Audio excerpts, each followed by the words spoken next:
به ناوی خدای گەورە و میهرەبان ئامادەبوانی هێژا سپاسی ئامادەبوونی هەمووتان دەکەم.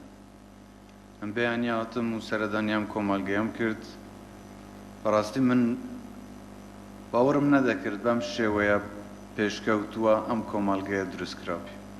جێی دەستخۆشیە و جێی شاناسیە. دەستخۆشی لە وەزارەتی پەروەردە و سەرپەرشتیارانی ئەم کۆمەڵگەیە پەروەردەیە پێشکەوتووە دەکەم کە لەسەر ئەرکی حکوومەتی یاریمی کوردستان و بە شێوەیەکی زۆر هاوچەرخ و سەردەمیانە دروستکراوە و لە چەندین بەشی جۆرە و جۆر پێکاتووە. جگە لەلایەنی خوێندن و فێربوون لایەنە گرنگەکانی دیکەی ژیانیش لە دروستکردنی ئەم کۆمەڵگەیە لە بەرچاوگیراون، وەک دابینکردنی پێداویستی و دامەزراوە وەرزشی و هونەری و تەندروستیەکان. ئەمە جگە لە سیستەمی سەلامەتی و ئاگرکوژینەوە.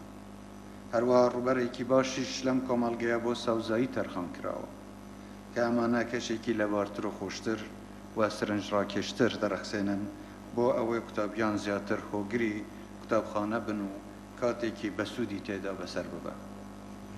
ئەم کۆمەڵگەیە بە ناوی ڕێبەری نیشتیمانی گەلی کوردستان جەناوی بارزانی نەمر کراوە.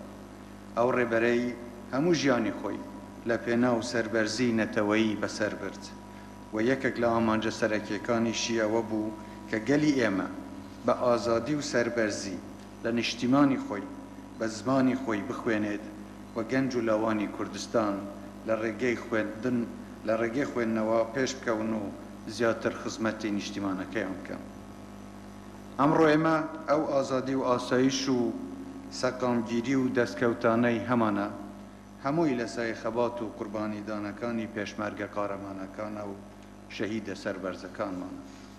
و هیوادارم ئەم کۆمەڵگەیەش وە قوتابی و مامۆستا و فەرمانبەرەکانی لە ئاست ناوی پڕشکۆی بارزانی نەمر بن و نمونەی زیرەکی و لێهاتووی و ڕەوشتبەرزی و نیشتیمان پەروەری و ژینگە دۆستی بن. پێشتر ئاماژەم پێداوە کە ئێمە پێداویستیمان بە قوتابخانەی نوێ و نوژەنکردنەوەی قوتابخانەکان هەیە و بۆ پێشخستنی کەرتی پەروەردە پێویستیمان بەوەیە کە قوتابخانەی زیاتر دروست بکەین و ئەوانەی هەشن پێویستیان بە نوژەنکردنەوە هەبێت پەلەی تێدا بکەین. لە ساڵانی ڕابردووشدا سەرەڕای بارودۆخی سەختی دارایی، بەڵام چوەکو حکوومەت و هەروەها بە هاوکاری کردی تایبەتیش توانیمانە دەیان قوتابخانەی نوێ دروست بکەین و نوژەم بکەینەوە.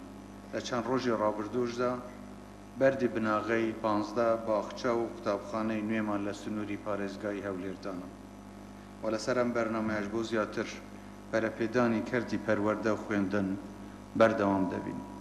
جارێکی تر سپاسی ئامادەبوونی هەمووتان دەکەم و بەتایبەتی سپاسی جەنابی وەزیر دەکەم کە زۆر ماندوو بووە بەم پرۆژەیە و هیوادارم ئەم پرۆژەیە لە خزمەت گشت هاوڵاتیانی کوردستان بەتایبەتی هاوڵاتیانی شاری هەولێری خۆشەویست بێت. هەر سەرکەوتوو بن، کوردستانمان هەر ئاوادان بێت.